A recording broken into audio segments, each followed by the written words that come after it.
ఒక అందమైన గ్రామంలో లత అనే బాలిక ఉండేది. ఆమె మంచిగా చదువుకుని తన ఊరుకు వెలుగు పంచాలని కోరిక. కాని పల్లెటూరి వారు అమ్మాయి చదువుకు పెద్ద ప్రాధాన్యం ఇవ్వరు, మంచి గృహిణి కావాలి అని అంటుంటారు. కాని లత మాత్రం నేను చదువుకుని టీచర్ అవుతాను అని అనుకుంది.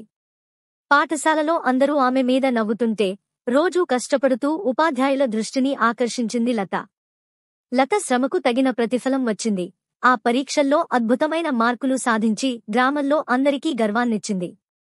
ఆమె తల్లిదండ్రుల హృదయాలు కూడా మారిపోయాయి. వారు తన కూతురు పట్ల గర్వంతో నిండిపోయారు. ఆమెకు పూర్తి మద్దతు ఇచ్చారు. కొన్ని సంవత్సరాల తర్వాత టీచర్ లత తన ఊరికి తిరిగి వచ్చింది.